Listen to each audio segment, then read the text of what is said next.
Hello everyone, कैसे हो। तो आज स्टार्ट करने जा रहे हैं इस मैटर्स अराउंड अस प्योर का एक नया लेक्चर नंबर 04। और इस क्लास में डिस्कस करेंगे प्रॉपर्टीज ऑफ सॉल्यूशंस के बारे में। तो पिछले क्लास में सॉल्यूशंस के बारे में देखे थे, तो इस क्लास में उसका प्रॉपर्टीज पढ़ते हैं। सभी लोग हेडिंग लगा लीजिए, properties of solutions. Properties of solutions में सबसे फर्स्ट बात करते हैं कि ये जो है वह होमोजेनियस इन नेचर्स। ये जो सॉल्यूशंस होता है वह होमोजेनियस मिक्सचर्स होता है, नहीं, ये होमोजेनियस इन नेचर्स होता है। सेकेंड प्रॉपर्टीज की बात करें तो size of particles is very small. Particles का जो साइज होता है, सॉल्यूशंस के पार्टिकल्स का जो साइज होता है वह बहुत ज्यादा छोटा होता है, लेस देन 1 नैनोमीटर। और नैनोमीटर कहने का मतलब क्या, तो उससे पहले कुछ मैथमेटिकल टर्म है जो कि आपको जानना हो सकता है, उसको देखिए। नैनोमीटर्स को जो है वो हम nm से डिनोट करते हैं, और 1 नैनोमीटर का मतलब होता है कि 10⁻⁹ मीटर। तो यहाँ पर जो है वह सॉल्यूशंस के पार्टिकल्स का साइज लेस देन 1 नैनोमीटर है, कहने का मतलब कि 10⁻⁹ मीटर से भी कम है। तो कितना छोटा साइज होता है वो आप इमेजिन कर सकते हो। उसी प्रकार से अगर आपको कहीं एंगस्ट्रॉन दिखे तो इसको कैसे लिखना है वो चीज देखिए। और 1 एंगस्ट्रॉन इज इक्वल टू होता है 10⁻⁻10 मीटर। उसी प्रकार से 1 पिकोमीटर इज इक्वल टू होता है 10⁻⁻12 मीटर। तो ये सब था कुछ मैथमेटिकल टर्म जो कि आपका यूज होगा। थर्ड प्रॉपर्टीज की बात करें तो particles can not be seen by naked eyes. Naked eyes से पार्टिकल्स को नहीं देखा जा सकता, सॉल्यूशंस के पार्टिकल्स को। ऐसा क्यों? क्योंकि इसका साइज जो होता है बहुत छोटा होता है। तो इसको देखने के लिए जो है वो कुछ इंस्ट्रूमेंट्स को यूज करना होता है, माइक्रोस्कोपिक इंस्ट्रूमेंट्स को, जो कि आसानी से हमें दिख सके। अब बात करते हैं इसके फोर्थ प्रॉपर्टीज की। तो solute particles pass through the pores of filter paper. Filter paper के पोर्स से सॉल्यूट पार्टिकल्स जो है वो पास करता है। इसका कहने का मतलब क्या है वो चीज समझिए। सॉल्यूशंस का सॉल्यूट पार्टिकल्स फिल्टर पेपर से पास कर रहा है, कैसे देखिए। आप जब लेबोरेटरीज में, अपने लैब में, स्कूल के लैब में क्या करते होगे कि जब जाते होगे लैब करने तो वहां पे एक चीज ऑब्जर्व करना कि वहां पे आपको फनल मिलता होगा जो कि ग्लास का बना होता है। तो वो फनल में करना क्या है कि फनल का जो ऊपर वाला सरफेस होता है उस पे जो है वह फिल्टर पेपर लगा देना है, और एक साइड करना क्या है कि शुगर का सॉल्यूशंस तैयार करना है, और शुगर के सॉल्यूशंस को जो है वह फनल से पास कराना है। जब शुगर के सॉल्यूशंस को आप फनल से पास कराओगे तो देखोगे क्या कि वहां पे जो है पूरा सॉल्यूशंस, होल सॉल्यूशंस जो है उस फिल्टर पेपर से पास कर गया फनल में। तो इसका मतलब कि जब होल सॉल्यूशंस पास किया तो सॉल्वेंट तो पास किया ही होगा जो कि लिक्विड के फॉर्म में होगा, लेकिन उसमें जो शुगर है सॉल्यूट वो भी जो है वह क्या हुआ, उस फिल्टर पेपर में पास कर गया। ऐसा क्यों? क्योंकि सॉल्यूट जो है मतलब कि जो शुगर पार्टिकल्स है वह आसानी से होमोजेनियस है, किसमें, वाटर में आसानी से घुल गया है। और ये जो है इसका साइज जो होता है बहुत ज्यादा छोटा होता है, इसी के कारण जो है वह फिल्टर पेपर से पास कर जाता है। ठीक है। फिफ्थ प्रॉपर्टीज की बात करें तो no scattering of light take place in pass through the solutions. इसके जो सॉल्यूशंस होता है उसमें कोई स्कैटरिंग नहीं होता है। इसको कैसे समझे?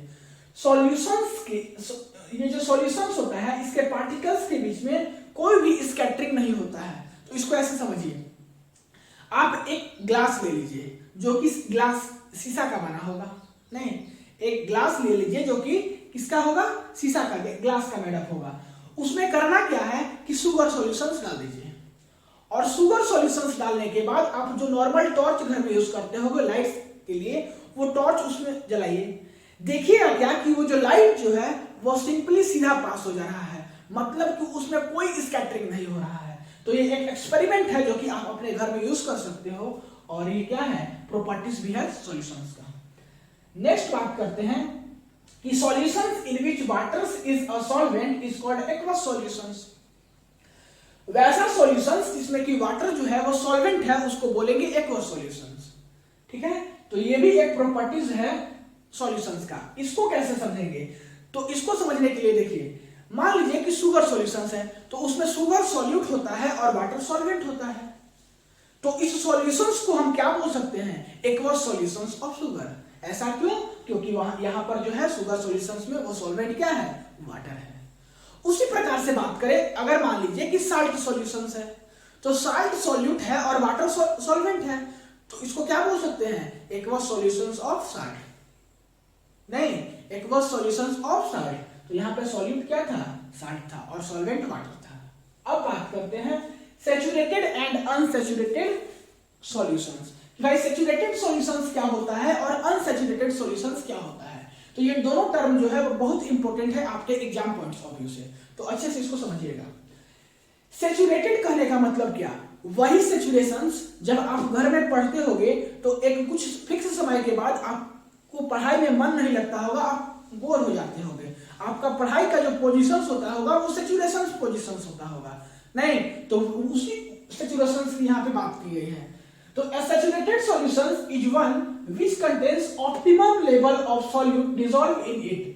It has no more desire of solute. देखिए यहां पर सॉल्यूशंस की बात की गई है, वैसा एक मान लीजिए कि ऑब्जर्व देखिए, इसको समझना कैसे है, वैसा सॉल्यूशंस जिसमें कि सॉल्यूट जो है वो मैक्सिमम डाल दिए, नहीं, और जब सॉल्यूट मैक्सिमम डाल दिए तो उस सॉल्यूशंस को जो है वह फर्दर सॉल्यूट का कोई डिजायर नहीं है, वैसे सॉल्यूशंस को बोलेंगे सैचुरेटेड सॉल्यूशंस। फिर से सुनिए, वैसा सॉल्यूशंस जिसमें कि हम सॉल्यूट पार्टिकल्स बहुत ज्यादा डाल दिए और बहुत ज्यादा सॉल्यूट पार्टिकल्स डाल दिए तो वो सैचुरेशन पोजीशन में पहुंच गया और उस सॉल्यूशंस को जो है वो फर्दर सॉल्यूट पार्टिकल्स का कोई आवश्यकता नहीं है, वैसे सॉल्यूशंस को बोलेंगे सैचुरेटेड सॉल्यूशंस। इसको आप थोड़ा रफ डायग्राम के द्वारा समझिए। हम बोले कि एक जो है क्या था, सॉल्यूशंस है, ठीक है, एक सॉल्यूशंस है, मान लीजिए कि यहाँ पे सॉल्वेंट था, सॉल्वेंट है और इसमें अगर हम सॉल्यूट मिला दें तो क्या बन जाएगा, सॉल्यूशंस बन जाएगा। लेकिन इसमें सॉल्यूट जो है वह मैक्सिमम अमाउंट में मिला दें, जितना ज्यादा मैक्सिमम अमाउंट में सॉल्यूट मिल सकता है उतना सॉल्यूट इस सॉल्वेंट में मिला दें, तो ये सॉल्यूशंस जो है उसके पास और अदर सॉल्यूट पार्टिकल्स लेने का कोई आवश्यकता नहीं होगा, और जो नहीं लेने का आवश्यकता होगा तो ये जो सॉल्यूशंस बचेगा इसी सॉल्यूशंस को बोलेंगे सैचुरेटेड सॉल्यूशंस। ठीक है, बात समझ में आ गया। इसका एक एग्जांपल्स है जो कि आप अपने घर में करके देखिएगा, शुगर सॉल्यूशंस। शुगर सॉल्यूशंस है क्या, एक ग्लास लीजिए, उसमें वाटर लीजिए, एक चम्मच उसमें शुगर डालिए, तो होगा क्या कि उस वो जो शुगर होगा वो वाटर के पार्टिकल्स में डिसॉल्व हो जाएगा। उसी शुगर सॉल्यूशंस में एक चम्मच और शुगर डालिए तो वो भी जो है वह क्या होगा, वो भी क्या होगा, उसमें अच्छे से डिसॉल्व हो जाएगा। फिर क्या कीजिए कि एक चम्मच और शुगर उस सॉल्यूशंस में डालिए, तब क्या होगा कि वह जो है वह अपने सैचुरेशन पोजीशन में पहुंच जाएगा और वो शुगर पार्टिकल्स जो है वह सॉल्यूशंस में डिसॉल्व नहीं होगा। और वैसा ही पोजीशंस जिसमें कि सॉल्यूट लेने का डिजायर ना हो, वैसे सॉल्यूशंस को बोलते हैं सैचुरेटेड सॉल्यूशंस। तो एक ऐसा कंडीशंस आएगा जिस समय की सॉल्यूशंस में सॉल्यूट पार्टिकल्स लेने की कोई आवश्यकता ना हो, वैसे पोजीशंस को बोलते हैं सैचुरेटेड सॉल्यूशंस। अब बात करते हैं अनसैचुरेटेड सॉल्यूशंस की। तो सैचुरेशंस होने के पहले का जो पोजीशंस है या जो कंडीशंस है, वैसे कंडीशंस को बोलते हैं अनसैचुरेटेड सॉल्यूशंस। अनसैचुरेटेड सॉल्यूशंस किसको बोलेंगे, इसका जस्ट ऑपोजिट, सैचुरेशंस होने के पहले जो कंडीशंस होगा वैसे कंडीशंस को बोलेंगे अनसैचुरेटेड सॉल्यूशंस। जैसे कि सॉल्यूशंस किसी भी ग्लास में वाटर में अगर हम एक चम्मच शुगर डालते हैं तो मिक्सअप हो रहा है, और ये जो पोजीशंस है जब तक कि वो सैचुरेशन पोजीशंस में ना पहुंच जाए वैसे पोजीशंस को बोलना है अनसैचुरेटेड सॉल्यूशंस। ठीक है, it has less than that can be present at given temperatures. तो वही बात जो कि अभी हम बताएं। अब बात करते हैं कि सैचुरेटेड सॉल्यूशंस को अनसैचुरेटेड सॉल्यूशंस भी बनाया जा सकता है, उसको हीट करके, हीटिंग इफेक्ट डाल के। ये कैसे, उस पर बात करते हैं। देखिए हम यहां पर बात किए थे शुगर सॉल्यूशंस की, कि 2 चम्मच तक जब हम उसमें सॉल्यूशंस में शुगर डाले तब तक वो क्या हुआ, घुला। लेकिन जब तीसरा चम्मच हम शुगर डाले तो वो घुलना क्या किया, बंद किया, मतलब कि शुगर पार्टिकल्स नीचे सरफेस पे जाकर के जम गया। तो इस पोजीशंस को बोले थे सैचुरेशंस। लेकिन इसमें जो है वो कुछ टेम्परेचर का भी इफेक्ट होता है। कैसे टेम्परेचर का इफेक्ट होता है वो समझिए। पहला चम्मच हम जब शुगर डाले थे वाटर में तो होगा क्या कि वो डिसॉल्व हुआ था, और उस समय जो हमारा रूम का टेम्परेचर था वो 25 डिग्री सेल्सियस था। जब दूसरा चम्मच डाले तब भी रूम टेम्परेचर 25 डिग्री सेल्सियस था।